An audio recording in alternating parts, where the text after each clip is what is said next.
अगर आप किसी चीज को, अगर आप निराशाओं को दिमाग में बिठा लेंगे तो याद रखना आप इतिहास से नहीं रह सकते। अगर आप निराशा से, आज का हमारा टॉपिक है निराशा से कैसे बाहर आए। निराशा से बाहर आपको आना है। पवित्र आत्मा को पुकारने वाले लोग निराशा से बाहर आते हैं। मैं आपको बता रहा हूं कि मैं जब प्रभु में आया तो 1 साल मेरी जिंदगी में कोई काम नहीं हुआ। मैं चर्च जाता था और एक दिन मैं इतना निराश होकर, शैतान ने मुझे कहा, मेरे दिमाग में डालने लगा, मैं विचार आने लगे, मैं कहूंगा वो शैतान ही होगा। विचार आ रहे थे कि तेरे माँ बाप ने तुझे छोड़ दिया, वो भी तुझे बोलते हैं। जब तू घर गया प्रार्थना करने के लिए तो कह रहा कि वो मकान गिर गया, तेरी दादी बीमार होगी, तेरी माँ को पैरालाइज हो गया, तेरा भाई को टीबी हो गया और तेरा बाप तुझे घर से निकाल रहा है, तेरे पास पैर में चप्पल भी नहीं है, तेरा कोई नहीं है, तेरी मदद करने वाला कोई नहीं है और तेरे को कोई नहीं कह रहा। यीशु मसीह ने भी क्या किया, तूने 40 उपवास भी किए, लेकिन यीशु मसीह ने क्या किया तेरे लिए। इतनी निराशा से भर गया। बढ़ूंगा, पहले हड्डी टूटेगी फिर ट्रेन जाएगी तो दर्द क्या लेना। मैंने कहा नीचे चलते हैं। मैं फिर पटड़ी पे गया, फिर मैंने कहा पटड़ी के सामने ऐसे लेट जाऊंगा और ऐसे ट्रेन आएगी। और उसी समय बहुत टूट गया था। और उसी समय मैं आपको बता रहा हूँ कि मेरा बड़ा भाई पीछे से मुझे आवाज लगा रहा है, कह रहा हेलो क्या कर रहा है, कहाँ जा रहा है। कह रहा मैं कब से, कह रहा है तेरे पीछे घूम रहा हूँ कि तू कहाँ जा रहा है, कहाँ जाता है। कह रहा नहीं, कह रहा है कि मेरा भाई यीशु मसीह पर विश्वास नहीं करता था। कह रहा है जिस यीशु मसीह पर विश्वास करता है, भरोसा रख, वो तेरी जिंदगी में बड़ा काम करेगा यीशु मसीह का नाम। मैं आपको बता रहा हूँ कि पवित्र आत्मा किसी के थ्रू भी बात करता है।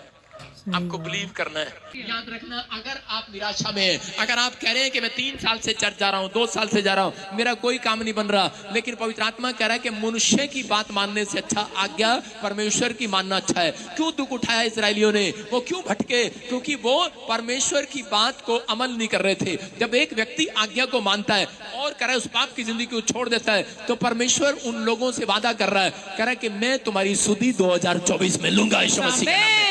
मैं तुम्हारी सुधि लूंगा यीशु मसीह के नाम में। निराशा का जीवन तुम्हें छोड़ना पड़ेगा। कह रहा है कि बाहर आओगे निराशा से, उस कर्जे से, उस प्रॉब्लम से, सुधि लेगा, क्योंकि वो सुधि लेने वाला जिंदा है। बोलो हालेलुया। अपने पड़ोसी से हाथ मिला के बोलो कि तेरा भटकना बंद होगा आज रात से, क्योंकि परमेश्वर का वचन पूरा हुए बगैर नहीं, खाली नहीं लौटता। हालेलुया। कह रहे कि जैसे आसमान से बारिश जब होती है, कह रहे नीचे, कह रहे एक बूंद भी गिरती है, कह रहे कि वो, कह रहे कि आशीष को लेकर आती है, फसल लेकर आती है। हालेलुया। धरती के लिए कुछ ना कुछ तो करती है, लेकिन अगर आज पवित्र आत्मा के एक वचन पकड़ कर भी आप उसको 100 बार अंगीकार करें, मैं कह रहा हूं कि आज रात आपके अंदर एक नई फसल तैयार होने वाली है यीशु मसीह के नाम में। कह रहे खुदा का टाइम जो है वो परफेक्ट है, निराश होने की जरूरत नहीं है। अपने पड़ोसी को बोलो परमेश्वर का टाइम परफेक्ट है। रब का टाइम जो है वो परफेक्ट है, वो अपने परफेक्ट टाइम के अनुसार आपकी जिंदगियों में काम करेगा। वो ऐसा नहीं हो सकता कि वो काम ना करे। इसलिए परमेश्वर कई बार, कह रहे बाइबल में कई जगह किया गया, पहला पतरस 5:6 में भी कह रहे कि परमेश्वर के हाथ के नीचे दीनता के साथ आ जाओ। इसका मतलब कह रहा आज्ञा मानो उसकी, कह रहे कि और राइट टाइम आने पर। कौन सा टाइम आने पर? कह रहा राइट टाइम। अरे तेरे को नहीं मालूम राइट टाइम कौन सा है, परमेश्वर को मालूम है तेरा राइट टाइम क्या है। कर तेरा राइट टाइम आने पर, कह रहा परमेश्वर तुझे बाहर निकालेगा।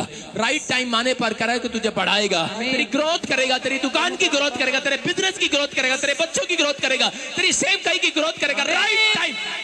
लेकिन राइट टाइम का इंतजार हम करते नहीं है। कई बार एक औरत थी और वो प्रार्थना करती थी और एक दिन जिद करके बैठ गई, उसका बच्चा जेल में था और वो कहने लगी, कह रही कि निराश हो गई इतनी, और शैतान ने उसके दिमाग पर बड़ा हैवी कर दिया। बोलता है कि परमेश्वर तुझे प्यार नहीं करता। और इसी समय वो जहर लेकर बैठ गई, कहती कि यीशु मसीह अगर तूने मेरे बच्चे को जेल में से नहीं छुड़ाया तो मैं जहर खा लूंगी आज। और यीशु मसीह ने कहा अभी टाइम नहीं आया। उससे बात किया, दर्शन में बात किया, स्वप्न में बात किया, पास्टर के थ्रू बात किया कि अभी तेरा टाइम नहीं आया, टाइम नहीं आया, टाइम नहीं आया। लेकिन वो बोलते कह रहे नहीं मुझे नहीं पता, टाइम लेकर आ, अभी टाइम लेकर आ। लेकिन वो बच्चे की जमानत हो गई और जमानत आते ही जिस दिन वो उसको लेने के लिए आई गेट के बाहर, और उसी समय दुश्मन उसको गोली मारकर चले गए, वो मर गया। और उसी समय वो रोने लगी क्योंकि वो राइट टाइम का इंतजार नहीं कर रही थी। आज हम बहुत सारे लोग कह रहे कि दुख में इसलिए, प्रॉब्लम में इसलिए, बहुत सारे लोग इसलिए चिंता में, परेशानियों में, निराशा में चले जाते हैं क्योंकि हम मनुष्य की सुनते हैं, परमेश्वर की नहीं सुनते। अगर आज आप परमेश्वर की सुनेंगे, मैं कह रहा हूं जहां दुकान खोलेंगे आज के बाद ग्रोथ करेगी यीशु मसीह के नाम में। जहां शादी करोगे कह रहा कि ब्लेसिंग में रहोगे यीशु मसीह के नाम में। कह रहा जिस देश में जाओगे आशीष, हाथ उठाओगे वो धरती तुम्हारी हो जाएगी। जहां प्यार रखोगे कह रहा वहां मकान बनाओगे यीशु मसीह के नाम में। क्यों? क्योंकि परमेश्वर की सुनने वाले लोग, कह रहा कि सुना कैसे जाता है। कुछ लोग बोलते हैं परमेश्वर मेरे से बात नहीं करता। अरे अब मैं कहूंगा उनसे, परमेश्वर सबसे बात करता है। कह रहा है कि वो बात करता है अपने वचन के द्वारा। जब आप बाइबल खोलोगे आपसे बात करेगा। कह रहा है कि जब आप प्रार्थना करोगे, कह रहा है कि यही है सुनना। परमेश्वर कह रहा है कि जो मेरी सुनता है मैं उसकी सुनता हूं। कह रहा है कि इसका मतलब सुनने वाले लोग कौन है? कह रहा है कि निराशा से कौन बाहर आएंगे? कह रहा है जो, कह रहा है 2 टाइम प्रार्थना कंपलसरी करते हैं। आप समझ रहे हैं कि नहीं?